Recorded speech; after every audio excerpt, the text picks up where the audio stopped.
Sophie claqua la porte de l'appartement familial avec une violence qui fit trembler les murs. Devant elle, sa mère, les yeux emplis de larmes et de rage, tenait la photo qu'elle avait trouvée cachée dans un tiroir, Sophie et Marie, enlacés sous la tour Eiffel. Un baiser volé immortalisé. Ce fut le début de la fin. Une confrontation qui transforma une vie rangée en un chaos émotionnel insurmontable. Dans les rues animées de Paris, Sophie marchait sans but, le cœur battant la chamade. Elle avait 28 ans. Une carrière prometteuse comme avocate dans un cabinet réputé du quartier des affaires. Et une vie qui semblait parfaite aux yeux de tous. Mariée depuis 2 ans à Julien, un ingénieur stable et attentionné, elle avait toujours cru que son existence était tracée, une maison en banlieue, des enfants un jour, et les dîners dominicaux chez ses parents conservateurs. Mais tout avait basculé 6 mois plus tôt, lors d'une conférence sur les droits humains où elle avait rencontré Marie. Marie, 32 ans, était professeure de littérature dans un lycée du Marais. Avec ses cheveux blonds qui cascadaient en boucles naturelles et son regard bleu intense, elle dégageait une assurance qui avait immédiatement captivé Sophie. Leur première conversation avait été anodine, un débat sur l'égalité des genres, mais elle s'était prolongée tard dans la nuit, autour d'un verre de vin dans un bistrot cosy. Sophie s'était sentie vivante comme jamais. Une étincelle qu'elle n'avait pas connue avec Julien. Au fil des semaines, leurs rencontres s'étaient multipliées. Des promenades le long de la Seine, des discussions passionnées sur la société française et ses tabous persistants. Sophie avait commencé à douter, était-ce de l'amitié? Ou quelque chose de plus profond? Elle se surprenait à penser à Marie constamment, à analyser chaque sourire, chaque effleurement accidentel. Un soir, après un film au cinéma, Marie avait posé sa main sur la sienne. Sophie n'avait pas retiré la sienne. Ce geste simple avait ouvert la porte à un tourbillon d'émotions interdites. Mais la culpabilité rongeait Sophie. Sa famille, originaire de la province bretonne, était profondément catholique. Son père, un retraité strict, citait souvent la Bible lors des repas, et sa mère organisait des prières pour protéger la famille des vices modernes. Sophie avait grandi dans cet environnement, apprenant à réprimer tout ce qui déviait de la norme. L'idée d'une attirance pour une femme la terrifiait, non seulement pour elle-même, mais pour l'impact sur ses proches. Elle se rappelait les commentaires désobligeants de son père sur les couples homosexuels lors des débats télévisés, c'est contre nature. Une mode passagère qui détruit les fondations de la société. Pourtant, avec Marie, Sophie se sentait libre. Marie avait elle-même traversé des épreuves, une rupture douloureuse avec une ex-compagne qui l'avait laissée méfiante envers l'engagement. Elle parlait ouvertement de son orientation, assumée depuis l'université, mais tempérée par les regards jugeants dans les petites villes françaises. La France est progressiste sur papier, mais dans les cœurs, les préjugés persistent, disait-elle souvent. Leur relation naissante était un havre de paix au milieu de la tempête intérieure de Sophie. Un après-midi pluvieux, elle s'était réfugiée dans l'appartement de Marie, un petit studio rempli de livres et de posters d'auteurs féministes. Assise sur le canapé, Sophie avait confié ses doutes. « Je ne sais pas qui je suis vraiment », avait-elle murmuré, les larmes aux yeux. Marie l'avait prise dans ses bras. Un geste de réconfort qui s'était transformé en un baiser timide, puis passionné. Ce moment avait scellé leur lien, mais aussi semé les graines de la discorde. Sophie rentrait chez elle le soir, feignant la normalité avec Julien. Il remarquait son éloignement, ses absences prolongées pour des dossiers urgents. Tu sembles distraite, lui disait-il, avec une douceur qui accentuait la culpabilité de Sophie. Elle mentait, prétextant le stress du travail. Mais chaque mensonge creusait un fossé plus profond. Julien, issu d'une famille libérale, aurait peut-être compris, mais Sophie craignait de briser son monde autant que le sien. La découverte de la photo par sa mère avait été un accident, en rangeant la chambre lors d'une visite surprise. Elle était tombée sur le cliché glissé dans un livre. La confrontation avait été immédiate. Qu'est-ce que cela signifie? Sophie, es-tu en train de détruire ta vie? Notre famille, avait hurlé sa mère. Son père, alerté, avait joint la voix, invoquant Dieu et la morale. Sophie, prise au piège, avait nié d'abord, puis avoué partiellement, c'est une amie proche. Rien de plus. Mais le mal était fait, la suspicion s'était installée. Ce soir-là, Sophie appela Marie en pleurs. Ils savent. Ou du moins ils soupçonnent. Je ne sais pas quoi faire. Marie, calme mais inquiète, proposa de se voir. Elles se retrouvèrent dans un café discret, où Marie posa la question fatidique, es-tu prête à assumer qui tu es? Ou vas-tu continuer à te cacher? Sophie hésita. Le poids des attentes familiales pesant sur ses épaules. Elle choisit de temporiser, promettant de réfléchir. Mais au fond d'elle, elle savait que le conflit ne faisait que commencer. Les jours suivants furent un tourbillon. Sophie évitait sa famille, prétextant des voyages d'affaires. Julien, sentant le vent tourner, insista pour une discussion. Si quelque chose ne va pas, dis-le-moi. Sophie, rongée par la culpabilité, confia vaguement ses doutes sur leur mariage, sans mentionner Marie. Julien fut dévasté. Mais compréhensif, prends le temps dont tu as besoin. Ce répit temporaire ne fit qu'amplifier son tourment intérieur. Marie, de son côté, luttait contre ses propres démons. Elle avait perdu des amis après son coming out et craignait que Sophie ne soit pas prête pour les sacrifices requis. L'amour vrai demande du courage, lui dit-elle lors d'une promenade nocturne. Sophie acquiesça. Mais au fond, elle se demandait si elle en avait assez. La tension montait, et Sophie prit une décision impulsive, elle invita Marie à un week-end à la campagne, loin de Paris, pour clarifier ses sentiments. Ce fut là que tout bascula davantage.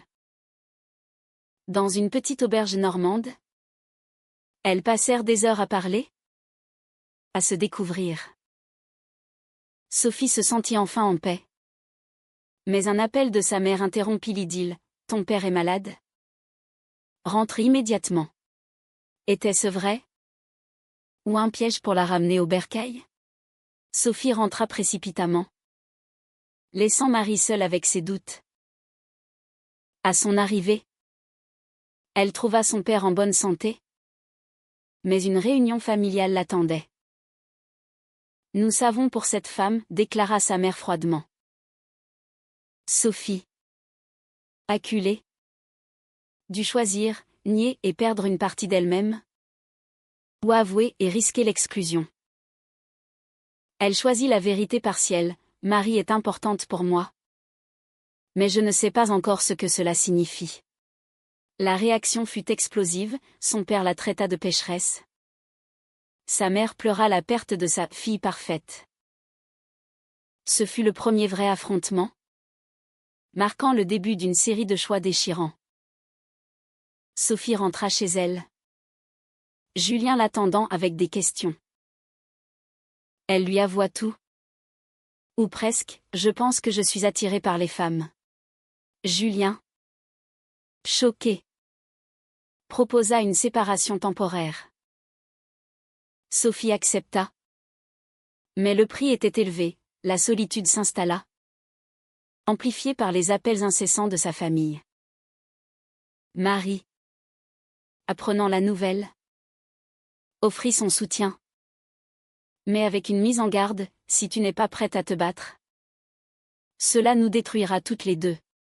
Sophie, déchirée entre l'amour naissant et les liens familiaux, se promit de trouver une voie.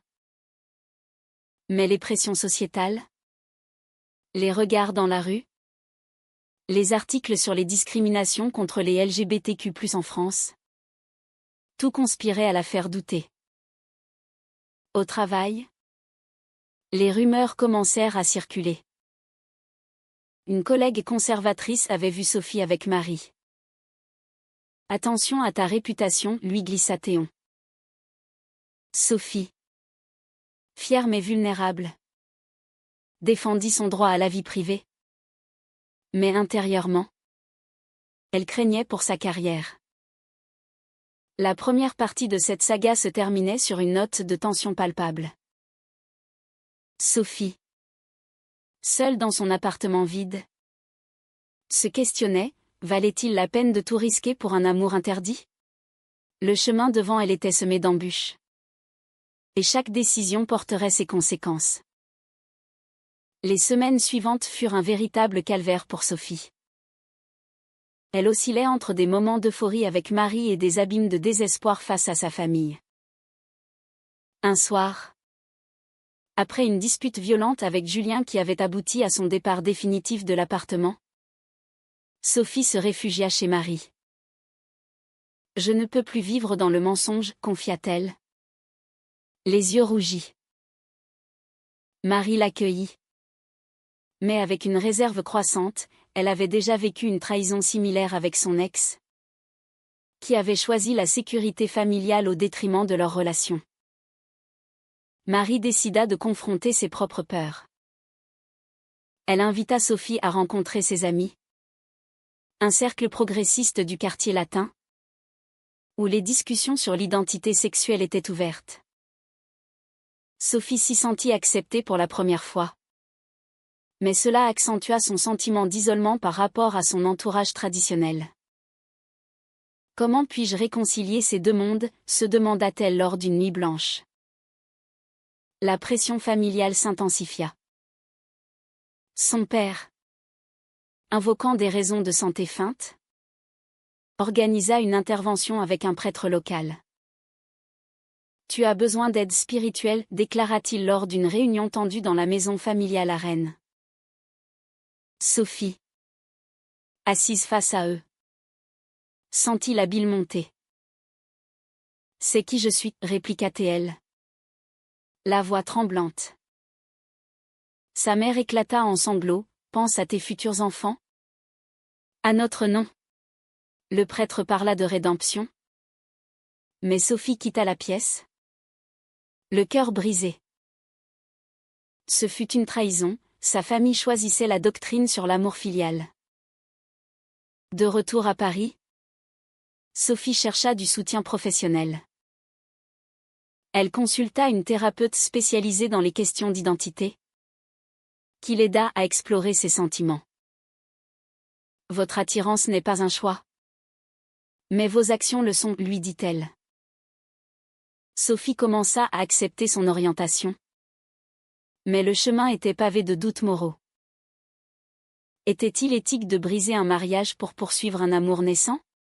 Julien, bien que blessé, proposa un divorce amiable. Mais Sophie se sentait coupable de l'avoir trompé émotionnellement. Marie, sentant la fragilité de Sophie, commit une erreur. Elle contacta secrètement la sœur de Sophie, espérant une alliée.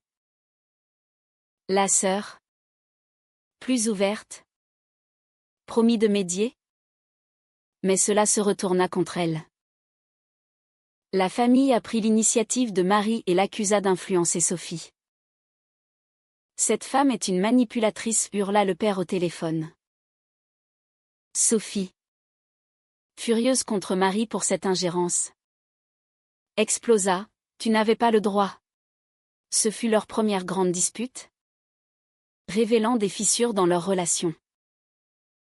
Pour apaiser les tensions, Sophie accepta un compromis, elle promit à sa famille de réfléchir et de ne plus voir Marie pendant un mois. C'est pour le bien de tous, mentit-elle. Mais intérieurement, elle souffrait. Marie, blessée par cette décision, se replia sur elle-même. Si tu me choisis par défaut, cela ne marchera pas, dit-elle avant de partir en voyage chez des amis à Lyon. Seule, Sophie affronta les préjugés sociétaux. Au travail, un client conservateur refusa son dossier après avoir entendu des rumeurs. Je préfère quelqu'un de stable, dit-il. Sophie, outrée, défendit son professionnalisme. Mais le doute s'insinua, valait-il la peine de sacrifier sa carrière pour son identité? Elle participa à une manifestation pour les droits LGBTQ+ à Paris, où elle rencontra d'autres femmes dans sa situation. Leurs histoires de rejet familial la renforcèrent, mais aussi la terrifièrent. Le mois d'éloignement fut une épreuve. Sophie appelait Marie en secret. Leur conversation chargée d'émotions. Je t'aime, avoua enfin Sophie. Un mot qui scella leur destin.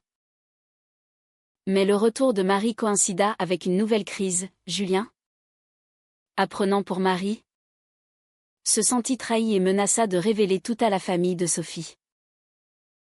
Tu m'as utilisé comme couverture, accusa-t-il. Sophie, paniquée, le supplia de se taire. Mais il refusa, envoyant un message à sa mère. La confrontation familiale atteignit un pic. Réunis dans un restaurant neutre, Sophie affronta tous, parents, sœurs, et même Julien. Je suis lesbienne, et j'aime Marie, déclara-t-elle, la voix ferme pour la première fois. Le silence fut assourdissant, suivi d'un torrent d'accusations. Son père partit en claquant la porte. Sa mère pleura. Et Julien s'excusa avant de s'en aller. Seule sa sœur offrit un soutien timide, « Je t'aime quand même ». Ce moment de vérité libéra Sophie. Mais à quel prix? Elle perdit le contact avec ses parents, qui la déshéritèrent symboliquement. Au travail, elle dut se battre pour sa place, affrontant des collègues hostiles. Marie, de son côté, paya le prix de sa loyauté, des amis communs la jugèrent pour rebriser un mariage. Pourtant, leur relation s'approfondit. Elles emménagèrent ensemble dans un petit appartement du Montmartre. Un acte de défiance. Mais les ombres du passé persistaient. Marie reçut une lettre anonyme d'un ex-ami, la traitant de « destructrice de famille ». Sophie, quant à elle, luttait contre la dépression, regrettant parfois ses choix. Un soir, lors d'une fête chez des amis, une ancienne connaissance de Marie réapparut, Élise, son ex, qui tenta de semer le doute. Marie abandonne toujours quand ça devient dur, murmura-t-elle à Sophie. Cela planta une graine de méfiance. Sophie interrogea Marie, qui avoua une trahison passée, elle avait quitté Élise pour éviter les conflits familiaux. Mais avec toi, c'est différent, assura-t-elle. Sophie, blessée, douta, était-ce un pattern? La tension culmina lors d'un voyage en Provence. Isolée dans une villa, Elles affrontèrent leurs démons. Sophie accusa Marie de précipiter les choses. Marie reprocha à Sophie son indécision. Choisis-moi pleinement. Ou par lança Marie. Sophie. Face à l'ultimatum. Choisis l'amour. Mais avec des réserves. Elles rentrèrent plus unies. Mais fragiles. La société française, malgré ses lois progressistes, offrait peu de répit. Des incidents mineurs, un regard désapprobateur dans le métro. Un commentaire homophobe au café accumulait le stress. Sophie rejoignit un groupe de soutien, où elle apprit à naviguer ses eaux troubles. À la fin de cette période, Sophie se sentait transformée, mais épuisée. Les sacrifices étaient immenses, perte de famille, amis, stabilité. Pourtant, l'amour pour Marie la portait. Mais un appel inattendu de sa mère changea tout. Ton père est vraiment malade cette fois. Viens. S'il te plaît. Était-ce une réconciliation? Ou un nouveau piège? Sophie hésita longuement avant de répondre à l'appel de sa mère. Le voyage à Rennes fut un mélange d'appréhension et d'espoir ténu. À l'hôpital, elle trouva son père affaibli par une crise cardiaque. Sa mère vieillie par l'inquiétude. Il a demandé à te voir, murmura-t-elle. Sophie entra dans la chambre. Le cœur serré. Son père, pâle sur son lit, la regarda avec une douceur inhabituelle. Je n'ai pas été juste, admit-il faiblement. Ce fut le début d'un dialogue fragile, où Sophie expliqua ses sentiments sans filtre. Je n'ai pas choisi cela. Papa. C'est qui je suis. Il ne l'accepta pas pleinement, mais promit d'essayer. Sa mère, émue, embrassa Sophie, nous t'aimons. Malgré tout. Ce moment de grâce fut de courte durée. De retour à Paris, Sophie confia à Marie cette évolution. Mais Marie resta sceptique. Les familles comme la tienne changent rarement du jour au lendemain. Sophie, optimiste, invita ses parents à dîner avec Marie. Ce fut une erreur.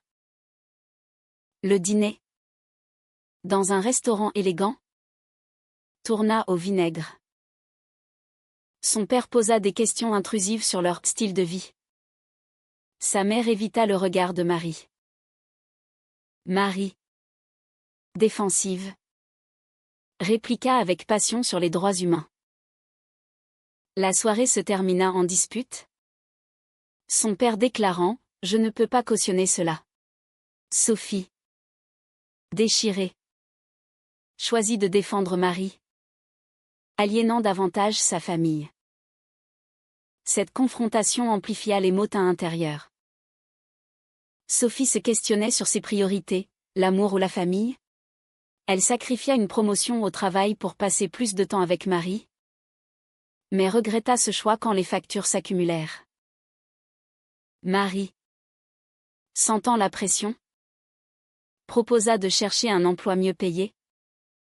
Mais Sophie refusa, nous devons être égales. Une trahison inattendue vint de l'intérieur.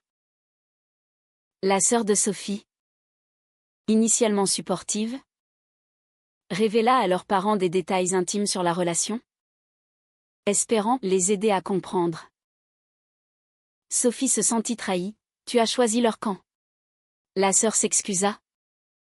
Mais le dommage était fait. Marie, furieuse, accusa Sophie de naïveté, ta famille te manipule. Cela mena à une séparation temporaire, Marie partit chez une amie, laissant Sophie seule avec ses regrets. Pendant cette pause, Sophie affronta ses démons moraux. Était-il juste d'imposer son identité à une famille réticente? Elle lut des livres sur l'éthique LGBTQ+, participa à des forums en ligne où des histoires similaires abondaient. Une femme y raconta comment elle avait coupé les ponts pour sa santé mentale. Sophie envisagea cette option, mais le prix perdre ses racines la terrifiait. Marie, de son côté, luttait contre la jalousie.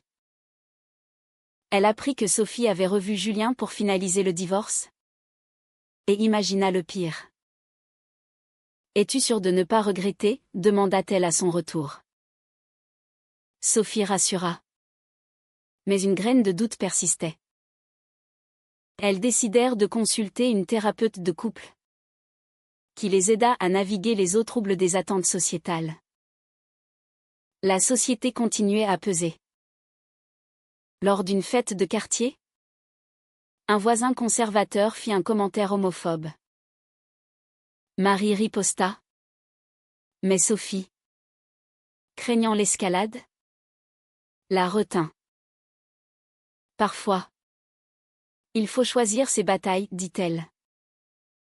Marie, frustrée, accusa Sophie de lâcheté. C'est comme ça que les préjugés persistent. Le point de non-retour arriva avec une opportunité professionnelle pour Marie, un poste à Bordeaux. Mieux payé mais éloigné. C'est une chance pour nous, argua-t-elle. Sophie, attachée à Paris et à sa famille proche, hésita. Et si c'est une fuite, répliqua-t-elle. Le débat tourna à l'affrontement, révélant des priorités divergentes. Marie partit seule pour l'entretien, laissant Sophie ruminer. Pendant l'absence de Marie, Sophie reçut une visite surprise de son père, remis sur pied. « Je veux comprendre, dit-il. » Ils parlèrent des heures, Sophie expliquant les discriminations quotidiennes. Il admit ses préjugés, influencé par son éducation. La société change. Peut-être que je dois changer aussi. Ce fut un pas vers la réconciliation. Mais Sophie resta prudente. Marie revint avec l'offre d'emploi. Acceptons-le. Commençons frais. Sophie, influencée par la conversation avec son père, refusa. Je ne peux pas abandonner ma famille maintenant. Marie, blessée, vit cela comme un rejet. Tu choisis toujours eux. Elle partit en claquant la porte. Une séparation qui semblait définitive. Sophie, dévastée, se tourna vers sa thérapeute. Ai-je fait le bon choix? La réponse fut ambiguë, seul le temps le dira. Elle contacta Marie, mais les appels restèrent sans réponse. Les jours devinrent semaines, Sophie affrontant la solitude et les regrets. Une lueur d'espoir surgit quand sa mère appela. « Viens avec Marie. » Si elle veut. Sophie, surprise, relaya l'invitation. Marie accepta à contre-cœur. Le voyage à Rennes fut tendu, mais productif. Autour d'une table, ils discutèrent ouvertement. Le père posa des questions sincères. La mère offrit un geste de paix. Marie, touchée, partagea son histoire. Pourtant, les vieux démons ressurgirent. Un oncle conservateur, informé, envoya une lettre haineuse. Vous déshonorez la famille. Sophie, furieuse, coupa les ponts avec lui. Un choix qui renforça son alliance avec Marie. De retour à Paris, elles décidèrent de rester, refusant le poste à Bordeaux. Mais le prix fut une tension financière. Sophie prit un second emploi, sacrifiant du temps ensemble. Marie, reconnaissante, promis fidélité éternelle. La fin de cette phase marqua une maturation. Sophie avait payé cher, perte d'amis, stress professionnel, santé mentale fragile. Mais elle émergeait plus forte, prête pour les défis à venir. Pourtant, un appel anonyme menaça tout, je sais pour vous deux. Et je vais le dire à tout le monde. L'appel anonyme provenait d'Élise, l'ex de Marie, motivée par la jalousie. Je ne te laisserai pas la voir, menaça-t-elle. Marie, confrontée, avoua avoir revu Élise brièvement pendant leur séparation. C'était une erreur? Rien de plus. Sophie, trahie, explosa, comment puis-je te faire confiance maintenant? Ce fut le plus grand test de leur relation. Une blessure profonde qui mit des mois à cicatriser. Elles choisirent la transparence. Marie coupa tout contact avec Élise. Et elles renforcèrent leur thérapie. La confiance se reconstruit pas à pas, dit la thérapeute. Sophie, malgré la douleur, pardonna, reconnaissant ses propres fautes passées. La famille de Sophie évolua lentement. Son père assista à une conférence sur l'inclusion LGBTQ+. Un geste inattendu. Je commence à comprendre, confia-t-il. Sa mère invita Marie à un déjeuner seul à seul. Un pas vers l'acceptation. Pourtant, des tensions persistaient lors d'une fête familiale. Un cousin fit une blague déplacée. Sophie défendit Marie, renforçant leur lien mais aliénant le cousin. Professionnellement, Sophie affronta un backlash. Son cabinet, conservateur, la relégua à des dossiers mineurs après des rumeurs. Nous devons protéger notre image, dit son patron. Sophie, outrée, envisagea de démissionner. Marie la soutint, batte-toi. Ou change. Sophie choisit de se battre, déposant une plainte interne pour discrimination. Ce fut une victoire partielle, elle garda son poste, mais avec une surveillance accrue. Marie, inspirée, écrivit un article sur les défis des couples lesbiens en France, publié dans un magazine. Il reçut des éloges, mais aussi des critiques virulentes en ligne. Traîtresse à la nation, lisait-on. Marie, résiliente, utilisa cela pour sensibiliser. Mais le toll émotionnel fut élevé. Un événement majeur secoua leur monde, l'annonce d'une réforme législative sur les droits parentaux pour les couples homosexuels. Sophie, en tant qu'avocate, s'impliqua bénévolement. Marie la rejoignit, transformant leur lutte personnelle en engagement sociétal. Elles rencontrèrent d'autres couples, partageant des histoires de résilience. Pourtant, un choix moral déchirant surgit. La sœur de Sophie, enceinte, demanda à Sophie d'être marraine. Mais seulement si tu vis normalement, ajouta-t-elle. Influencée par les parents. Sophie refusa, je ne renierai pas qui je suis. Ce rejet brisa des liens fraternels. Un sacrifice douloureux.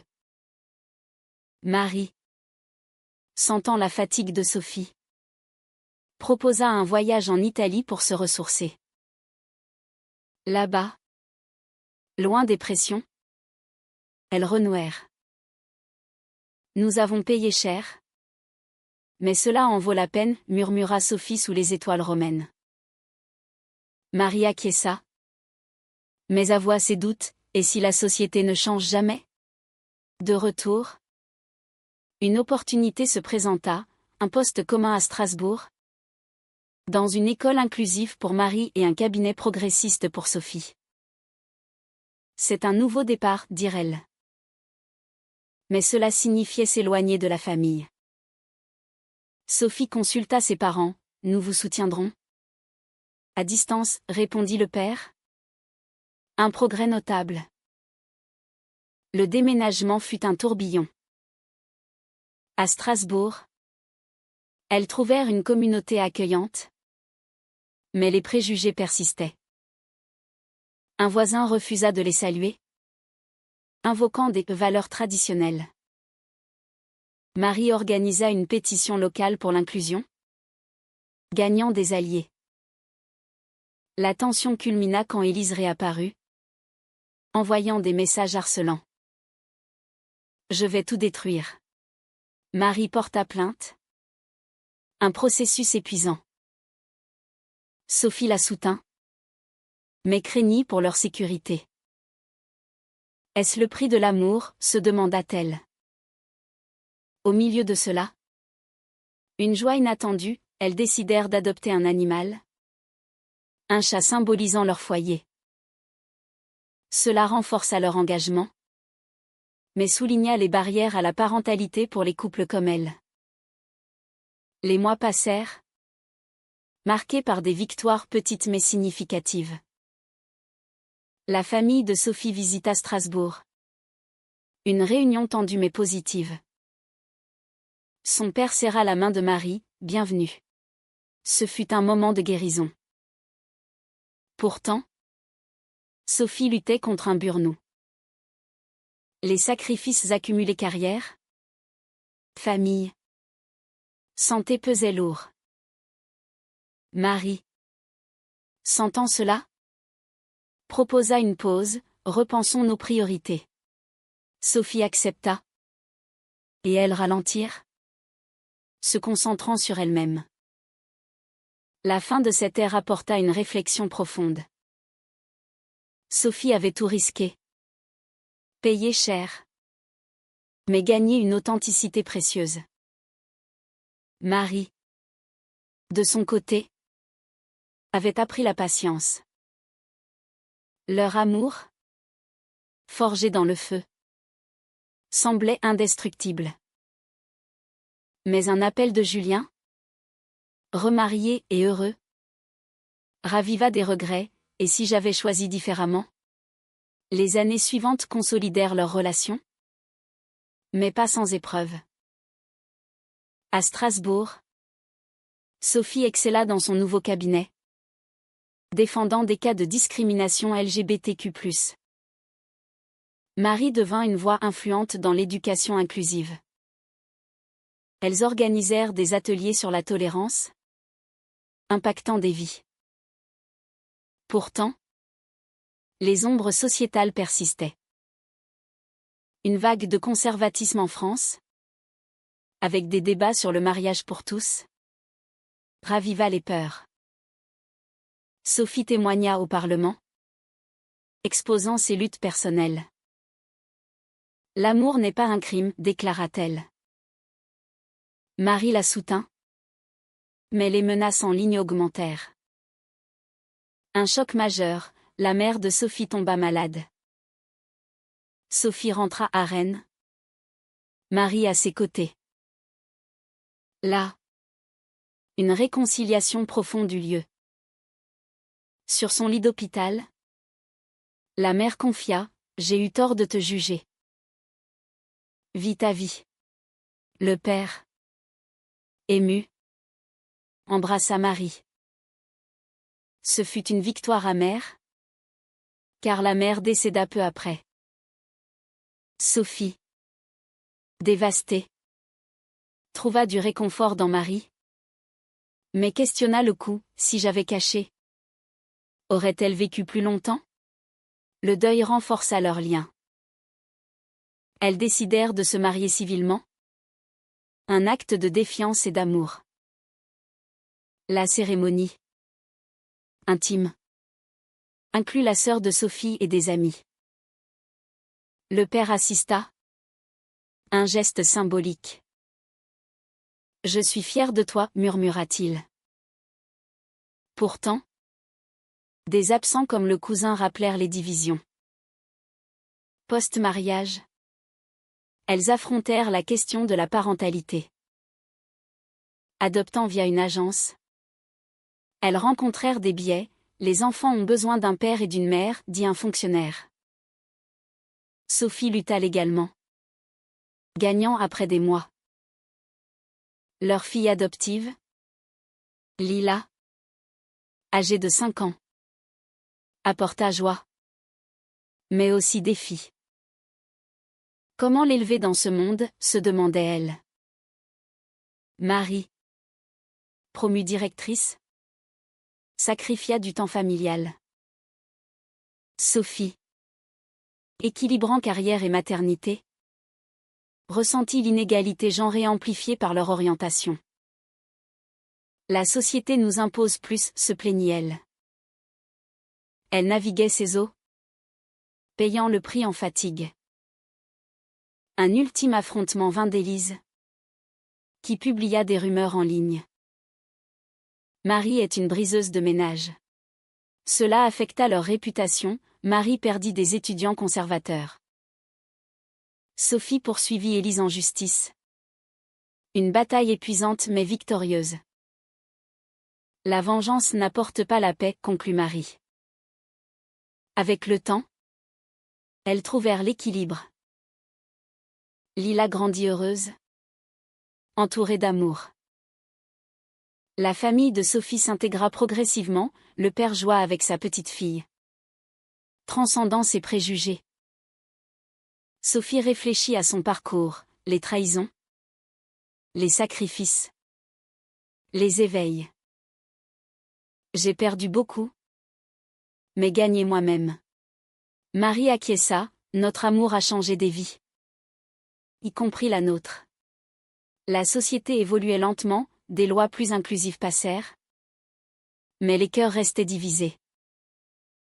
Sophie et Marie devinrent des modèles, parlant dans des conférences. Pourtant, au crépuscule d'une vie partagée, Sophie se posa une question, l'amour vrai justifie-t-il tous les sacrifices? Ou y a-t-il un point où la préservation de soi prime surtout? Était-il juste que Sophie ait tout risqué pour son identité? Ou aurait-elle dû compromettre pour préserver la paix familiale?